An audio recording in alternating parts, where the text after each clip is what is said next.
Good afternoon, citizens and visitors of St. Martin. I come to you this afternoon to discuss the approaching weather system. As you all already know, we are in the hurricane season, and therefore every household and business need to be ready to take action when called upon to do so. The Office of Disaster Management and the Department of Communication have been sending out information from May up till the present about what type of preparations you should already have in place. I hope everybody has taken note of the various publications that have been published. Please note that a tropical storm watch was issued for St. Martin at 5 p.m. today, Sunday, August the 11th. There is an area of thunderstorm activity associated with an area of low pressure, which is showing signs of development. This system is approximately 900 miles east of the Lesser Antilles. According to the Meteorological Department St. Martin, there is a high chance that the low-pressure system could become a tropical depression or even a storm within the next 48 hours. There is a high confidence that the weather system will pass through our islands, namely the Leeward Islands. Due to the uncertainty at this point in time of impact, citizens and businesses are requested to take note of the following. It is possible that the country could experience effects of the weather system as early as Monday night, August the 12th. The effects would entail heavy rainfall of accumulated amounts of up to 6 inches, thunderstorms associated with the weather system that could affect the local area through even Wednesday, August the 14th. Flooding and flash flooding are possible in low-lying areas during the passing of the weather system. Sea conditions will gradually deteriorate with the passage of the system. Gusty winds of up to storm force are possible from Monday night. Therefore, I'm also calling on all political parties to assume their responsibility by removing political billboards and other paraphernalia from public roads and other areas. Commercial businesses are also requested to do the same. This measure is to ensure public safety. Secondly, a decision has been made to keep schools closed until further notice. This is a very fluid situation, and as such, the government of St. Martin, through the Meteorological Department St. Martin, continues to monitor closely the progress of this weather system and will keep you informed. My fellow St. Martiners and visitors, thank you for your attention.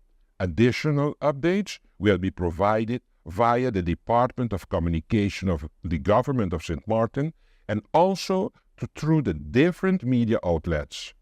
Please stay tuned to them for official notices and information. May God bless our nation and keep us safe.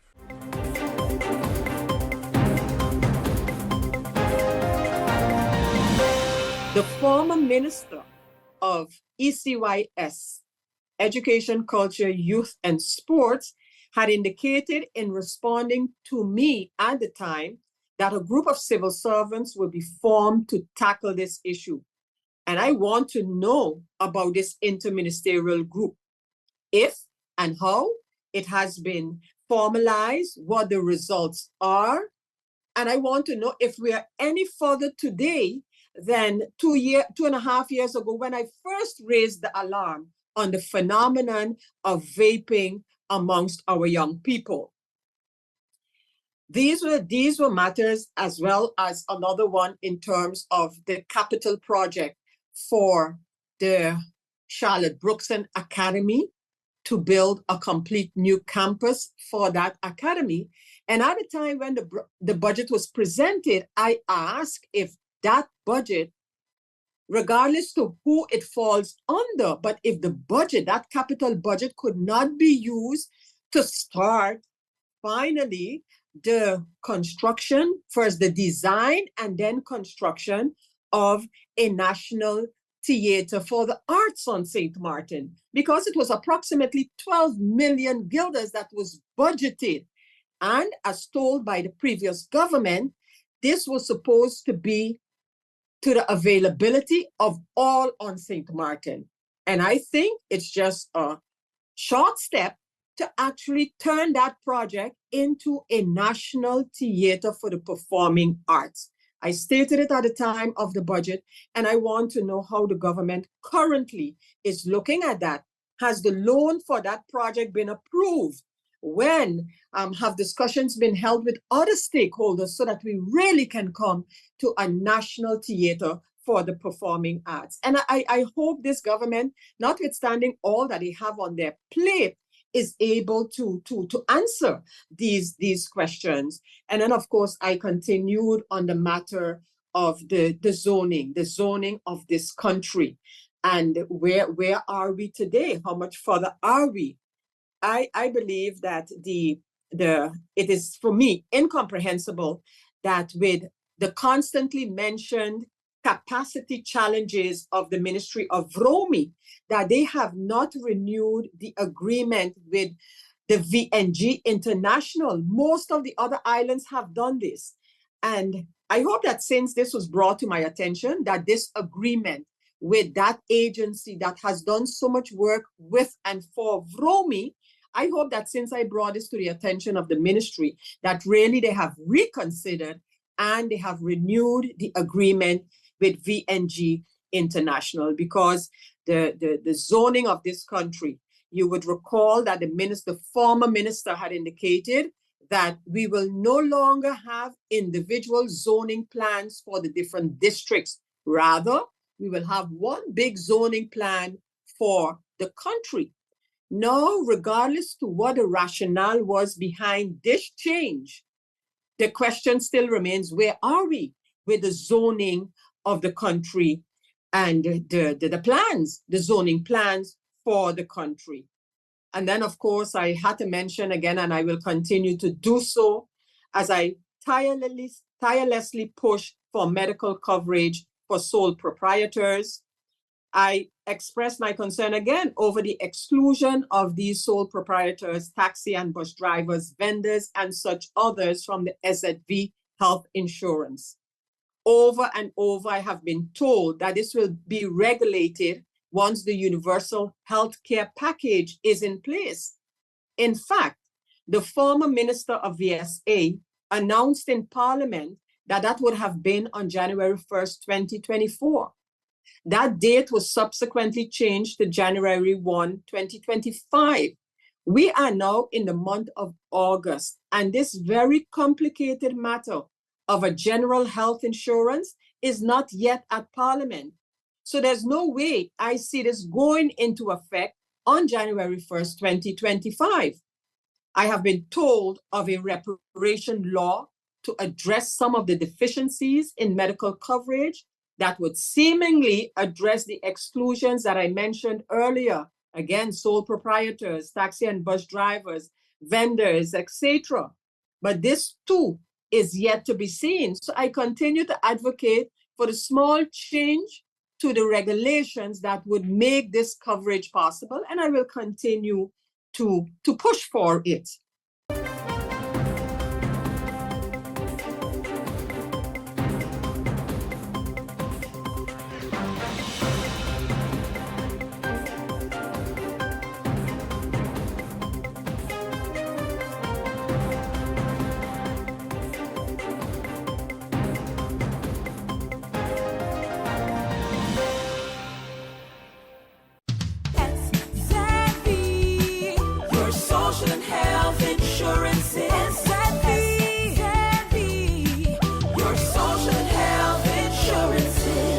Are you SZV insured? Do you have a valid medical insurance status? SZV is cardless. Request your My SZV account today and enter the virtual office of SZV. Go to szv.sx and sign up now. SZV, yeah. Your social and health insurances.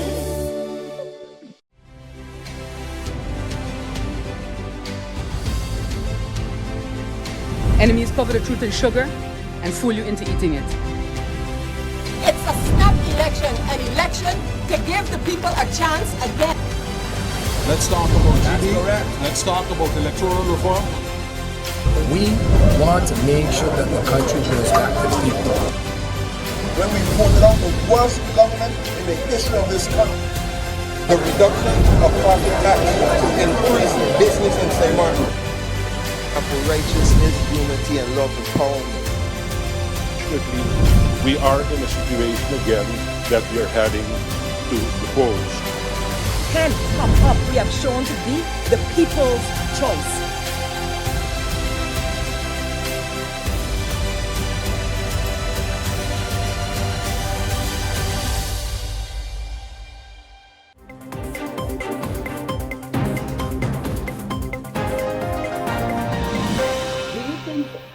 Do you think as a result of these persons that have been placed in certain positions that, the nepotism and the favoritism and all of that, as people would talk about throughout the time, do you think that that's the reason we're here right now? Oh yeah, definitely. And you can only get away with making bad decisions for so long until they blow up in your face, and that is what we are suffering from now. Years of nepotism, putting the wrong people in place, maneuvering any and everything to get that person in place, cutting all types of deals in the background, etc. That has brought us here today, and that's the problem. And you could get away with it for 1 year, 2 years, 3 maybe, but at some point, it adds up. It adds up, and it's gonna blow up. And just like what we're seeing now with the engines as well. So you lost one to start with, adds pressure on all the others. So what happens? Cascading effect. One engine, one problem after the other happening, and that's very unfortunate. And that's where we find ourselves in today. Yeah. Yes, with the national address with our prime minister yesterday, I think they announced that they're going to look into putting some new managers in place. What are your thoughts about that, Melissa? Well, to be honest, this is something that we as a faction had already kind of suggested, not just from June, because the timeline is also something I always try to remind people of. We were load shedding since November last year. Mm-hmm. It got worse with the power plant fire on the 2nd of June this year. Yeah. So the load shedding was already there. My opinion, and again, I've told him this directly as well. It's Mr. Washington was brought in for a very specific crisis, the crisis dealing with the hack, the cyber attack that took down the billing and everything in 2022. That's not this crisis. This is something totally different. So our suggestion was, start to look for persons that have this type of background, specifically from a technical perspective, who have had experience with such an energy crisis before. And you can try to, either bring them on as an advisor.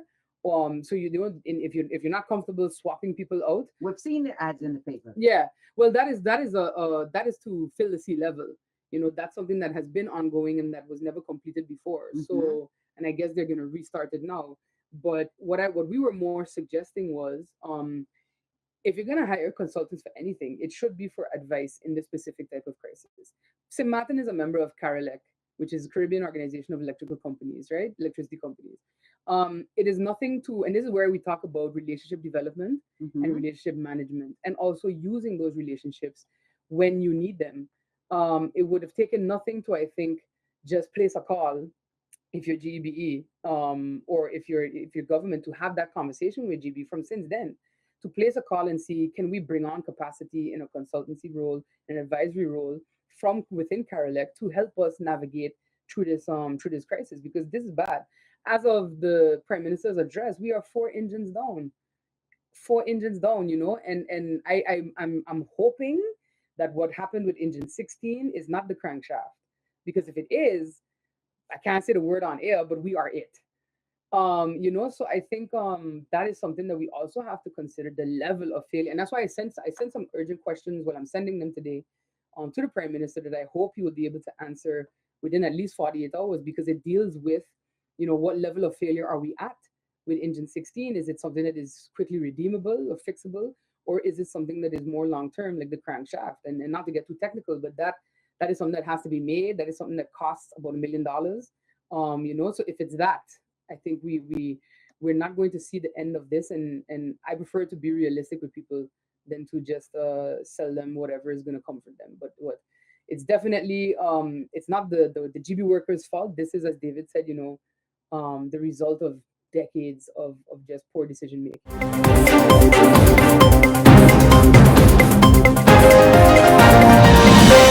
First, I must acknowledge the consequences this energy crisis has been having on our lives. This crisis has negatively impacted our lives and economy. Every day, your schedule is affected by the unreliable distribution of electricity and in some districts even the distribution of water. Businesses, small and large, are being affected with serious consequences. It is resulting in a loss of income for businesses as well as a loss of revenue for government, which makes it more difficult to provide the necessary services to you, the people of St. Martin. We understand the frustration and hardship that this crisis has created. This government assumed its responsibility after taking office in May of this year and provided what we considered at that time immediate and short-term solutions, along with working to finalize the financial aspects for the long-term solutions of this crisis. Unfortunately, as existing problems have continued to expand, the situation of our utility company is much worse than we expected.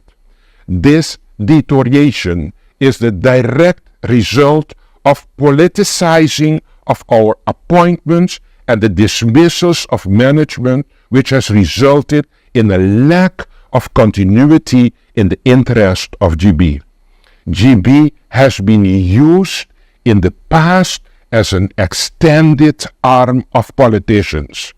Before I continue though, it's important to positively highlight the workers of GB. In this time of crisis, we must take a moment to appreciate and acknowledge the demanding work being done by GB's employees. I would like to commend all the men and women who worked tirelessly, doing all that they can to provide valuable services for us as they go above and beyond to make sure this situation is resolved. Thank you for your dedication. I must also mention that as the shareholder representatives, we have pushed the management and the board of GEBE to speed up the restoration process.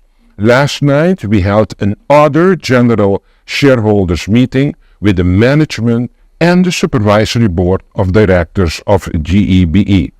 At this moment, 4 of the 10 engines are down. GB needs to supply the country with 57 megawatts in peak moments.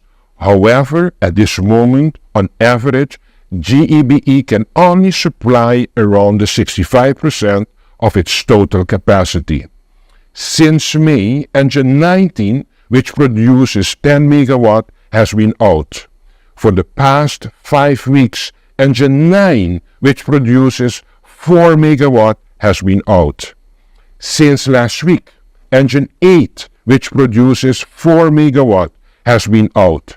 And since the 9th of August, engine 16, which produces 7 megawatt, has also been out. The engines of GB are running overtime, and this increased runtime caused the engines to stop. These aging engines lack maintenance, and some of them are way past their time of replacement. I know that many are asking how we got to this point. The reality is that the irresponsible actions of past governments has led us to where we are today. Actions such as taking funds out of GB made it impossible to invest in new engines, along with continuously changing management and supervisory board members of the GEBE. Therefore, there was no continuity and no vision for the future of GEBE. It is also important to mention that in the last years, the shareholder failed to fill important management positions, being the CEO, the CFO, and the COO. We have only had a temporary crisis manager.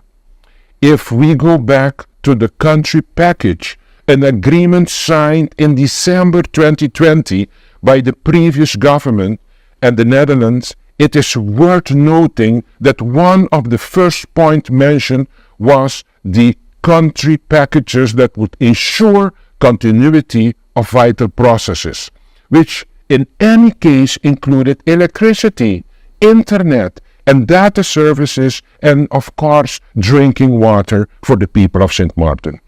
So the Netherlands practically warned Sint Maarten government in 2020 that they must take care of GEBE to guarantee the continuity of the services of our utility company for the people of our country. Given the state of GEBE today, it is obvious that no measures were taken to guarantee these services. At this moment, we cannot change the past anymore. However, we must acknowledge that mistakes were made so that we can ensure that they will not repeat in the future. As a government, we have assumed responsibility and have taken decisions to provide immediate and short-term and long-term solutions.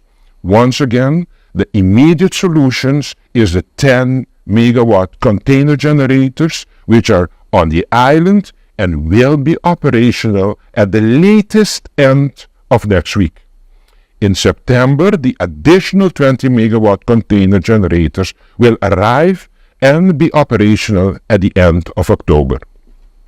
In the coming week, this government is planning to appoint temporary managers to immediately fill in the much needed management positions in this company. This will be done in anticipation of the lengthy procedure required to appoint permanent managers through the corporate government structure. Implementing a plan for the sustainability of GB will be a top priority amongst the tasks of these managers. During the coming weeks, the government cannot guarantee that there will not be any more load shedding. However, with the operation of the container generators next week, GB will be better able to distribute electricity to the community while the repairs of the other engines continue. Finally, a lot has been said about the possibility of relief and incentives to the community during these difficult times. I can promise you, the people of Sint Maarten, that this government will be discussing the possibilities. However, it must be mentioned that these possibilities for relief cannot be at the detriment of GB's operation or finance. This government will take a responsible decision.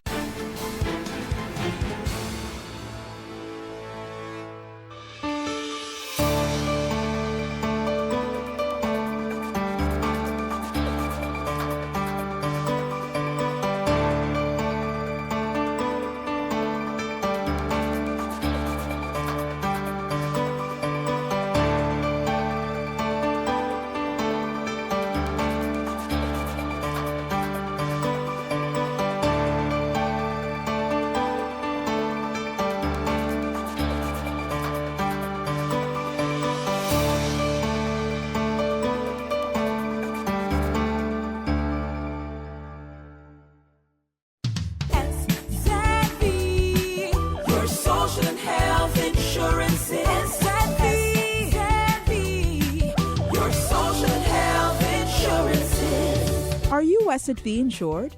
Do you have a valid medical insurance status? SXV is cardless. Request your MySXV account today and enter the virtual office of SXV.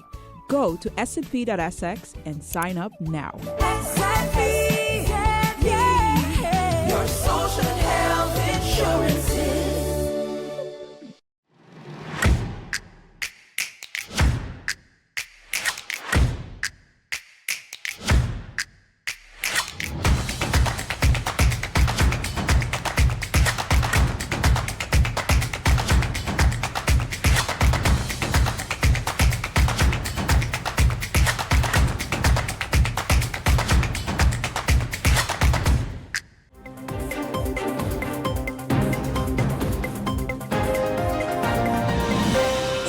Rolled out the red carpet to welcome home global track and field superstar Julian Alfred on Friday in celebration of her historic gold medal at the World Indoor Championships.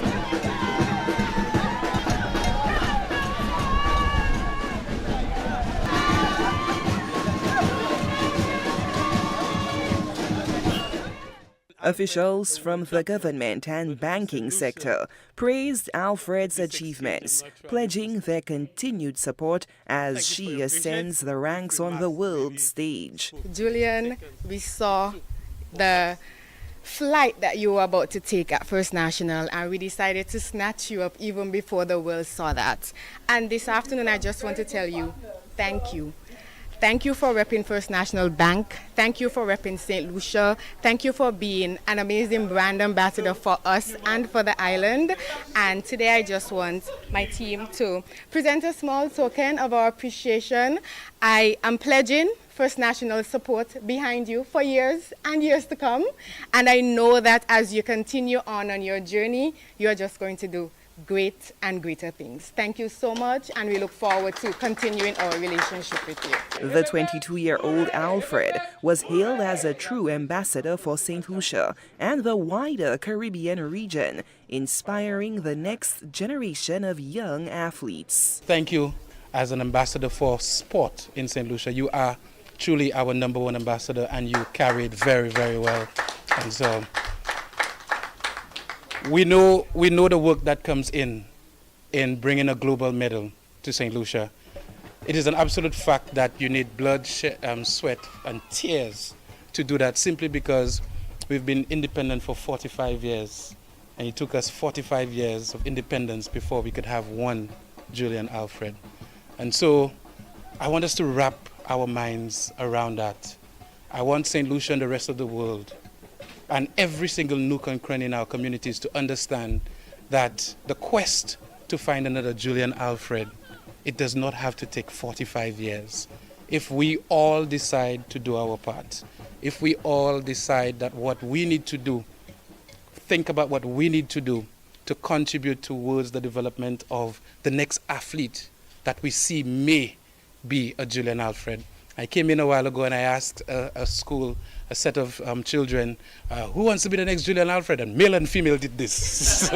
So that's testament to who Julian Alfred is to all of us as a nation. Dr. Ernest Hilaire is not only the Deputy Prime Minister, but the parliamentary representative for Castries South, where Julian Alfred's hometown, Cicero, is located. She knew what she was about. There was no doubt about it. That was not many years ago, and now you're a world champion. And I'm saying that because sometimes you meet athletes and you meet individuals, and you just know that they're not the ordinary. And she was not the ordinary. Just her understanding of what she had to do and what was before her, you knew that she was going to be a superstar. So the world is yours to conquer. And all of us saying to you for the couple of days we'll be here, that we are fully behind you. And don't ask about the community that you come from. At the right time when you return, we'll have a proper celebration for you. And I can tell you, you will inspire a lot of young individuals, because when they reflect on, Julian Alfred from Monkey Tongue Cicero, running barefooted, walking on the road barefooted, to world champion, it tells them that they too can do it. But I can tell you, when you get that goal in Paris this year, you will get you will get your announcement. So it just says, you know, the pride that we have as a people, the pride that we have. And like Minister said, it's not Julian Alfred anymore. You're not running for yourself anymore.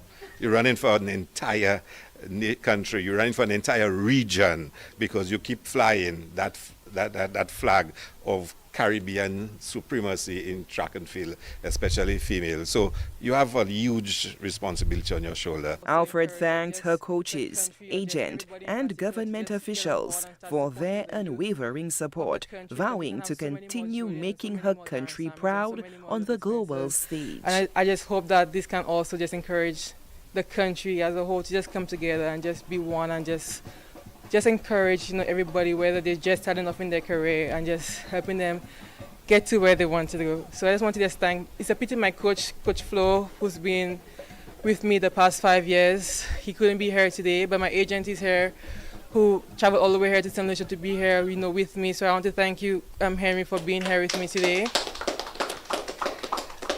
I don't usually talk that much,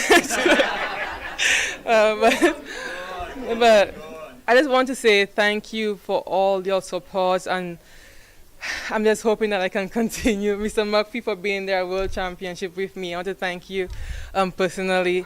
But I just want to just go out there and just continue to make St. Lucia proud, continue to carry the country on my shoulders, and just represent with pride. The St. Lucia government said Alfred's achievements have set a new benchmark, challenging the nation to nurture more world-class talent across all sports.